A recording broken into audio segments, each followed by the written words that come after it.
Hola chicos, ¿cómo están todos ustedes? Bienvenidos al canal de Física de Bachillerato Internacional. El día de hoy vamos a continuar resolviendo ejercicios de prueba 2, en esta ocasión del 2025. Vamos a hacer la pregunta número 6 de mayo del 2025. Esta pregunta es interesante puesto que concierne a los nuevos contenidos de la guía, justamente esta guía que se aplicó por primera vez en mayo del 2025. Así que si es de su interés, acompáñenme que lo resolvemos juntos.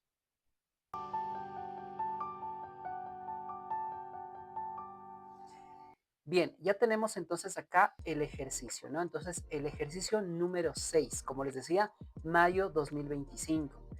Y dice lo siguiente: un corcho cilíndrico de altura h y área A de sección transversal flota en reposo en el agua. Entonces, miren, ahí tenemos la imagen del corcho, ¿no es cierto?, que está flotando en el agua. ¿Ok? Dice, su profundidad por debajo de la superficie del agua es D. Entonces, si ustedes se dan cuenta, ahí tenemos marcada la letra D mayúscula y nos está marcando que va desde la superficie hacia abajo. También en la gráfica tenemos la letra A, que sería el área de sección transversal, ¿no es cierto? Que prácticamente, como ustedes saben, es el área del círculo. Y también tenemos la altura total del corcho. Y como bien dice, está modelado como un cilindro. ¿Ok? Nos dice la primera pregunta, la A y dibuje con precisión y rotule las fuerzas que actúan sobre el corcho. Bien, entonces para eso, primero lo que vamos a ver es los datos, ¿no es cierto? Entonces vamos a tener que esté en reposo primero, ¿no es cierto? Si sabemos que esté en reposo, ¿qué tenemos como dato? Que la fuerza neta es igual a cero, ¿de acuerdo? Entonces grafiquemos este diagrama de cuerpo libre. Para eso entonces vamos a poner nuestros ejes de coordenadas y vamos a tener la primera fuerza que va a ser el peso, ¿no es cierto? Y como está en reposo, tenemos una fuerza de empuje del agua hacia arriba, ¿de acuerdo? Ahora sí, con esta ecuación de fuerza de empuje es igual a peso, es decir, sabemos que si está en reposo es porque tiene esta igualdad en las fuerzas, ¿ok? Entonces nos pide que demostremos que D sobre H es igual a la densidad del corcho sobre la densidad del agua. Ojo con eso. D vendría a ser la altura desde la superficie del agua hacia el fondo del corcho, mientras que H vendría a ser la altura total del corcho. Ahora tenemos la densidad del corcho versus la densidad del agua. Entonces, bueno, en primera instancia acá esto sale de lo que fue la guía anterior, ¿no? Pero ya lo vamos a resolver con las fórmulas de esta nueva guía, ¿no? Con el nuevo formulario también. Entonces tenemos que la fuerza de empuje es igual al peso, porque como vemos la fuerza neta es igual a cero y por lo tanto estas dos fuerzas están en equilibrio. Perfecto, continuemos. Entonces, si la fuerza de empuje es igual al peso, nosotros sabemos que el peso va a ser masa por gravedad. ¿Pero es el peso de qué? El peso del corcho. Por lo tanto, va a ser la masa del corcho por evidentemente la gravedad. Pero para eso nosotros sabemos muy bien que la densidad es masa sobre volumen. Entonces, la masa tendrá que ser densidad por volumen, ¿de acuerdo? Pero vamos a observar la fórmula que nos dan en el cuadernillo de datos. Entonces, en el cuadernillo de datos, miren, vamos a buscar justamente esta fórmula nueva que está en la primera parte a dos fuerzas y cantidad de movimiento y tenemos que es ρ, volumen, densidad, ¿no es cierto? Sí, densidad por volumen, perdón, ¿no es cierto? Ρ es la densidad. Ok, y tenemos por la gravedad. Es la nueva fórmula que me dan que tiene que ver con la fuerza de empuje. Entonces aquí ya ven que podemos eliminar tranquilamente el valor de la gravedad porque coincide en los dos lados.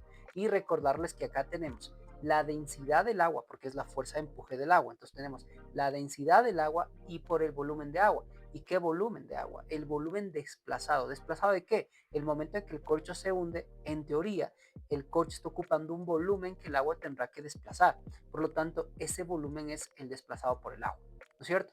Y por la gravedad. Ok, aquí sí ya vamos a eliminar entonces nuestro valor de G y vamos a tener que la densidad del agua por el volumen del agua es igual a la densidad del corcho por el volumen del corcho.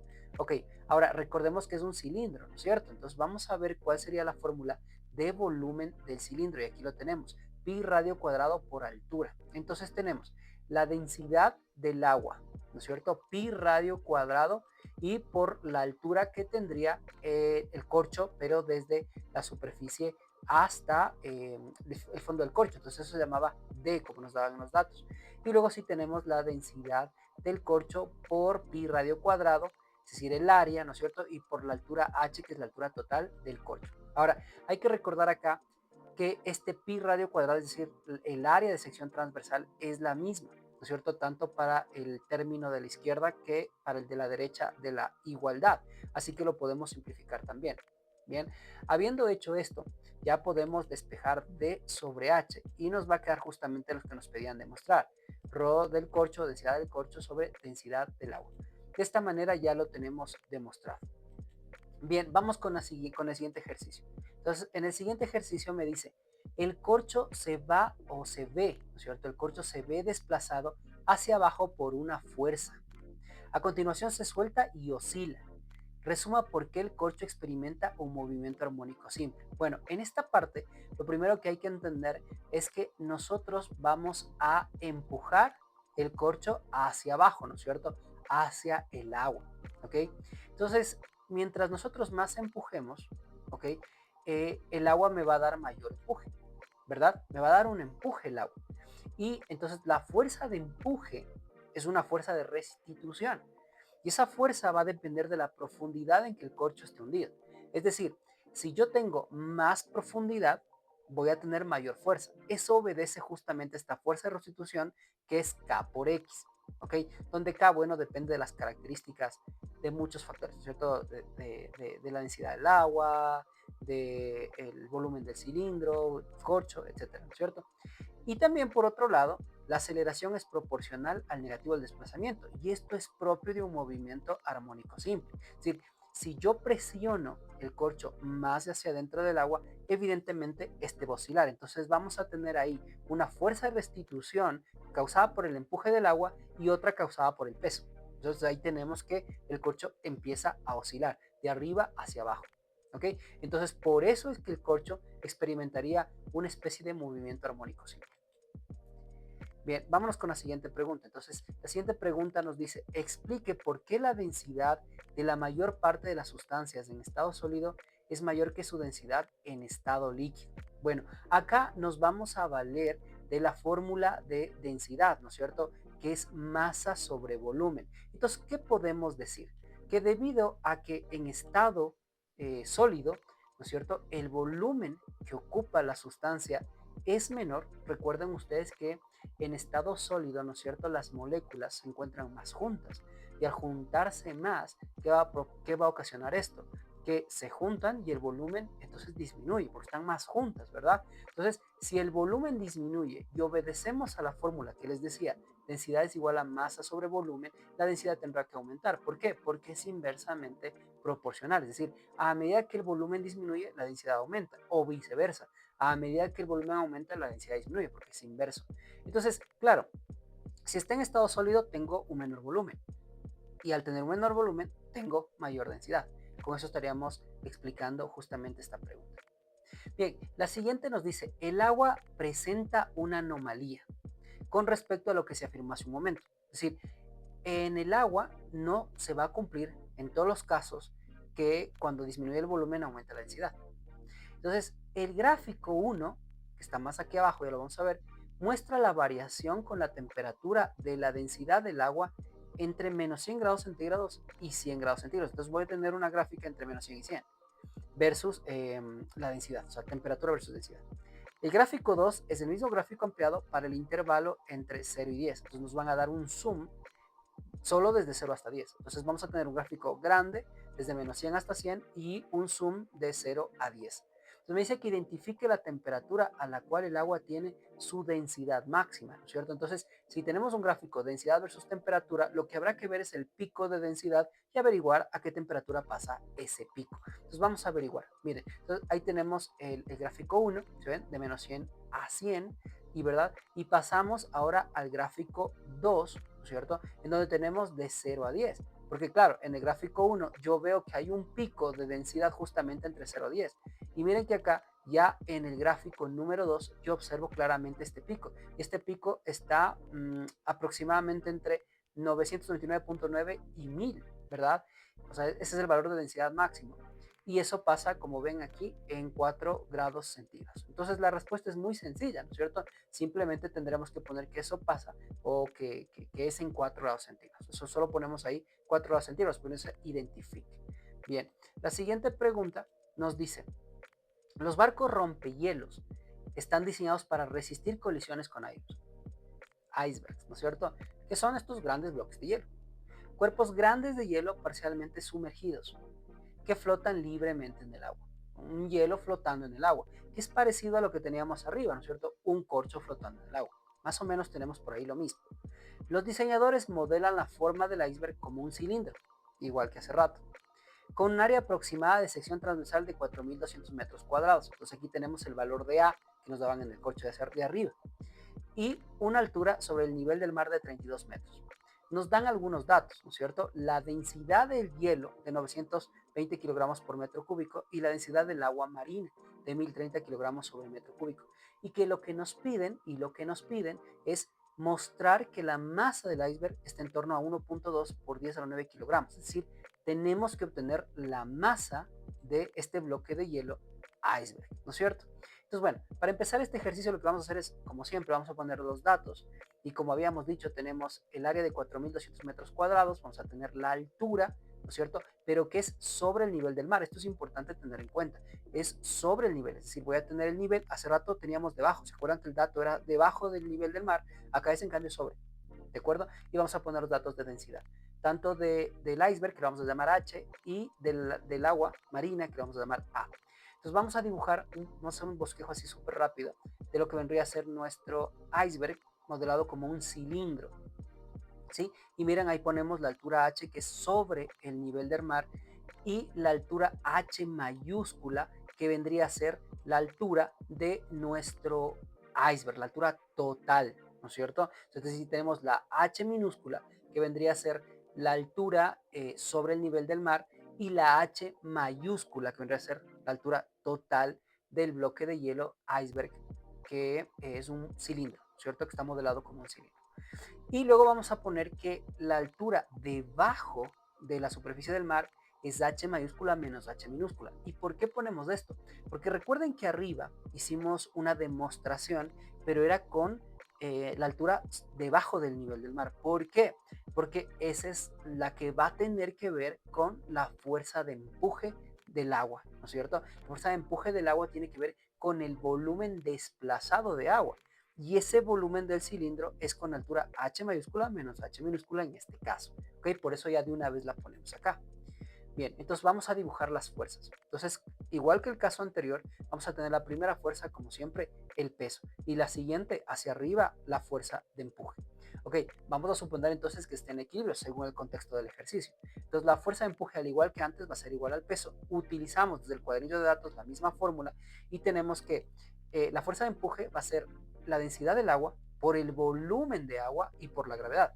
Mientras que en el caso del peso va a ser masa por gravedad. ¿Pero qué masa? La masa evidentemente del iceberg, ¿no es cierto? Entonces vamos a poner masa de H, que le habíamos llamado H por hielo, ¿ok?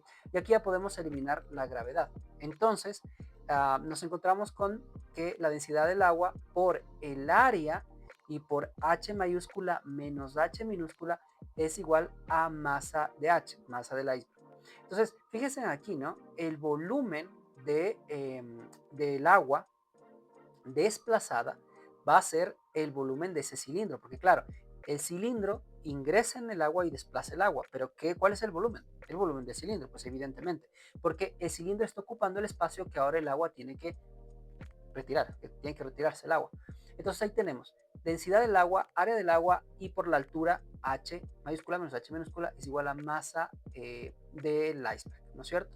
Bien, ahora el problema, claro, está que nosotros no tenemos lastimosamente el valor H mayúscula, solo nos dan H minúscula, ese fue el dato, ¿no es cierto? Entonces, ¿cómo vamos a encontrar este valor H minúscula? Pues vamos a igualar nuevamente, vamos a hacer uso de nuestra fórmula, H mayúscula menos, perdón, fuerza de empuje es igual al peso.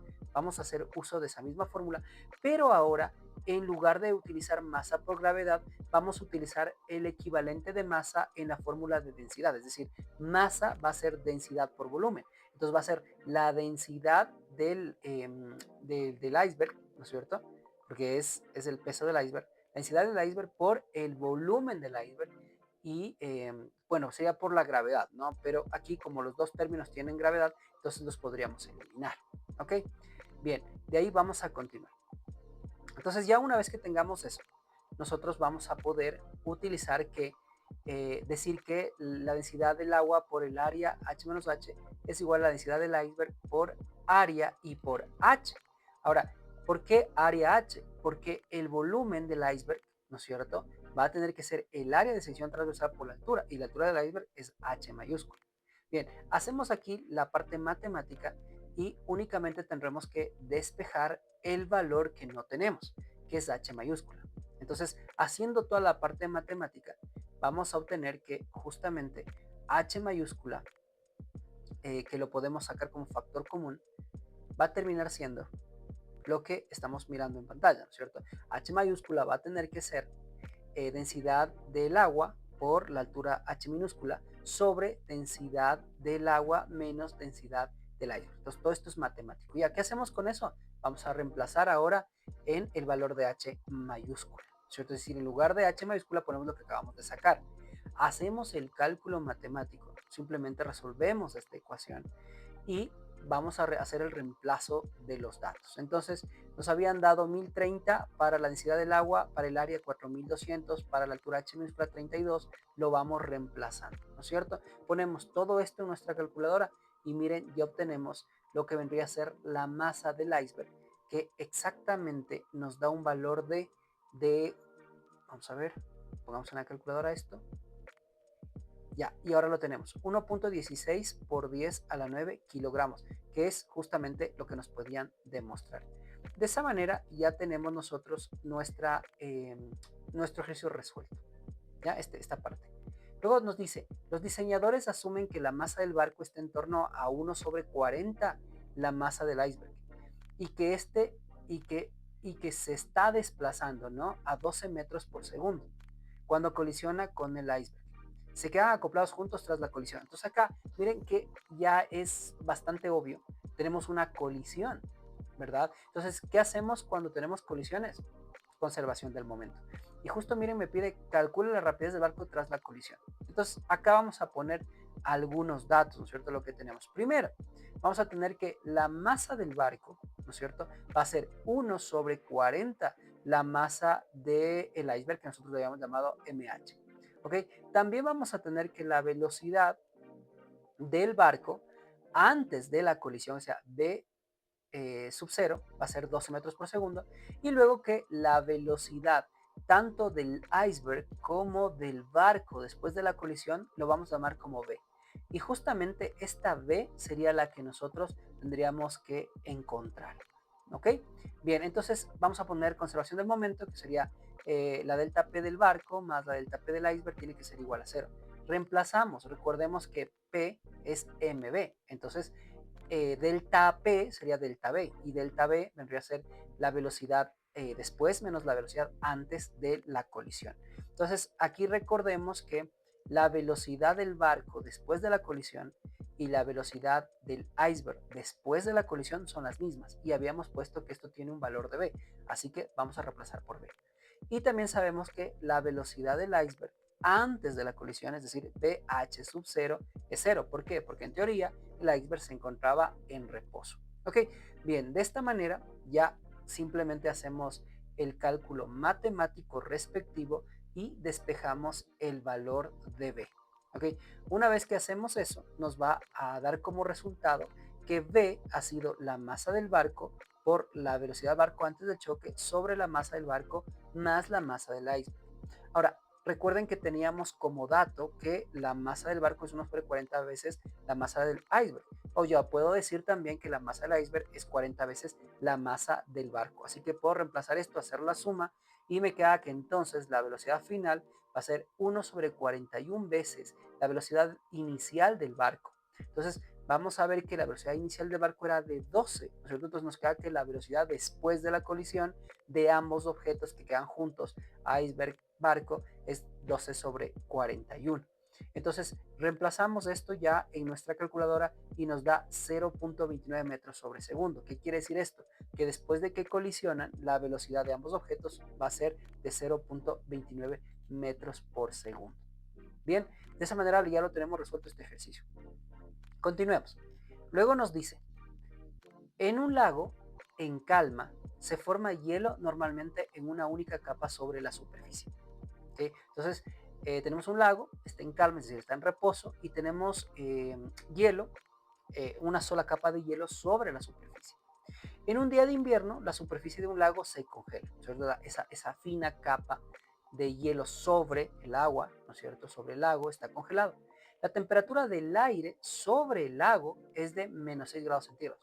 ¿Sí? Sobre el lago tengo una temperatura debajo de cero, y la capa de hielo congelado sobre la superficie del lago tiene un espesor de 1.9 centímetros. Entonces, bueno, si el hielo está congelado, es muy probable que la temperatura sea de cero. No nos dice otra información hasta aquí. Es decir, aquí podríamos asumir que la temperatura es de cero, ¿no? Del hielo congelado. Ahora, si ustedes van a estar pensando de que podría ser también debajo, pero no nos está indicando.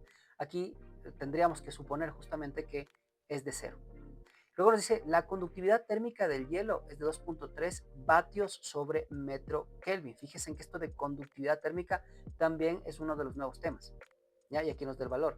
Dice, calcule la tasa por unidad de área a la cual energía térmica escapa del lago por conducción a través de la capa de hielo. Entonces, miren, la tasa por unidad de área. Entonces, claro, cuando a mí me dicen la tasa, estamos hablando de tiempo, ¿no es cierto? Es decir, sobre tiempo. Por ejemplo, si me dicen la tasa de distancia, ¿no es cierto? Si la distancia sobre tiempo es velocidad, si hablamos de un MRU, por ejemplo. Entonces, cuando aquí me dicen la tasa por unidad de área, entonces estoy hablando eh, tiempo área, ¿no? Debajo de tiempo área, a la cual la energía térmica escapa, o sea, sería calor sobre tiempo área. ¿Okay? Eso sería lo que me están pidiendo. Y bueno, para resolver este ejercicio, entonces, lo que vamos a hacer primero, como siempre, va a ser poner nuestros datos. Entonces, tenemos que la temperatura del aire, perdón, es de menos 6 grados centígrados, mientras que la temperatura del agua, como habíamos dicho, asumimos 0 grados centígrados. El espesor de la superficie, ¿no es cierto?, de esta capa de hielo es de, perdón, es de 1.9 por 10 a la menos 2 metros. ¿Sí? Recuerden que en datos es recomendable ya poner el número exacto que voy a utilizar, porque cuando ustedes ya están en la prueba, muchas de las veces por el tiempo, el nerviosismo, X cosas, podrían poner 1.9 y no 1.9 por 10 a la menos 2. Así que es importante ponerlo de una vez en datos. Ya, y tenemos que el valor de K es de 2.3 vatios sobre metro Kelvin. ¿Ok? Entonces, habíamos dicho que vamos a calcular Q sobre T por A. ¿Ok? Entonces, vamos a buscar esta fórmula, la que nos puede ayudar, y miren que tenemos en el cuadernillo, ¿cierto? El cuadernillo nos da justamente esta fórmula que dice delta Q sobre delta T es igual a K por A delta T sobre delta X. Entonces, esta es la que la vamos a utilizar. Así que nos vamos a llevar esta formulita a nuestro cuaderno, a nuestro cuaderno para utilizarlo. Ok, entonces aquí tengo delta Q sobre delta T, pero me falta el área, así que voy a poner delta T por área y lo que me queda a la derecha, o sea, K delta T delta X. ¿Ok? Y aquí simplemente vamos a reemplazar. Aquí tenemos que K es 2.3, ¿no es cierto? Y tenemos que delta T vendría a ser la diferencia entre el 6 y el 0, es decir, 6, ¿no es cierto? Y delta X es el grosor de la superficie de la capa de hielo. Entonces vamos a poner 1.9 por 10 a la menos 2. Haciendo este cálculo en nuestra calculadora tenemos 726.32 vatios sobre metro cuadrado. ¿Ok? Y con eso tenemos resuelto fácilmente este ejercicio. Vamos, continuemos. El siguiente dice, la profundidad del agua bajo el hielo es de 22 metros y su temperatura inicial media es de 2 grados centígrados. Estime la energía térmica mínima por unidad de área que debería ser extraída para congelar toda el agua del lago. Fíjense, estime la energía térmica mínima por unidad de área, es decir, Q sobre A, que debe ser extraída para congelar todo el agua del lago. ¿Sí? ¿Cuánta energía debo retirar del agua para que el lago se congele? ¿Ok? Entonces, para resolver esto, ¿qué vamos a hacer? Vamos a poner evidentemente los datos, y entre esos datos vamos a tener primero la profundidad, que le vamos a llamar H, 22 metros. Vamos a tener la temperatura, T mayúscula, perdón, tiene un error, T mayúscula, de 2 grados centígrados, ¿sí? Y Q sobre A es lo que queremos. Ok, recordemos que hay un error, es T mayúscula, ¿no? Bien, entonces, para que esto suceda, tenemos que pasar o tenemos que entregar energía. El agua tiene que entregar energía pasando por estas dos fases. primero tendrá que disminuir su energía, ¿no es cierto? Y luego tendrá que esa energía, después de que disminuyó la temperatura, ¿no es cierto? Sí, va a disminuir la energía. Esta energía disminuida tiene que pasar por dos fases. La primera, en la fase en la que disminuye la temperatura, que aquí le llamamos Q2, y la fase en que hay un cambio de estado, ¿no es cierto? Que aquí le llamamos Q1. Es decir, que la energía que tendrá que entregar va a ser Q es igual a Q1 más Q2, la suma de las dos, es decir, el de bajar la temperatura y el luego de cambiar de fase. Entonces, Q es Q1 más Q2. Ok, ahora Q1 tenemos que es un cambio de fase, por lo tanto es ml, mientras que Q2 es un cambio de temperatura, ¿verdad? Es decir, es mc delta T, donde tenemos calor específico. Entonces, en el un caso tenemos calor latente y en el otro calor específico. ¿Okay? Ese es el calor que tendrá que entregar. Ok, bien, nosotros vamos acá a ir reemplazando ya lo que podemos, lo que tenemos, ¿no es cierto? Entonces, sabemos que la densidad es masa sobre volumen, y entonces la masa es densidad por volumen. Entonces, en lugar de masa vamos a poner densidad volumen y por L que viene a ser nuestro calor latente. Ahora, dado que tenemos masa en los dos lados, en las dos sumas, ¿no es cierto? Entonces vamos a sacar masa con factor común y tenemos ρ por volumen multiplicado por L más C delta T. Es decir, lo único que se ha hecho es sacar un factor común. Ok, luego de eso vamos a ir reemplazando, vamos a ir sacando que volumen es área por altura H por L más C delta T. Entonces, aquí miren, ya encontramos nuestra A, la que estamos buscando, porque recuerden que lo que estamos buscando es Q sobre A. Entonces, aquí ya consigo nuestra A. Y nos queda densidad por H por L más C delta T. Entonces, ya con esto en mente podemos simplemente reemplazar los valores y ya lo tenemos de la siguiente manera.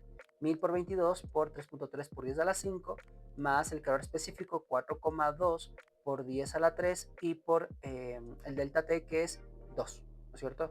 2, porque es de 2 a 0, ¿ok?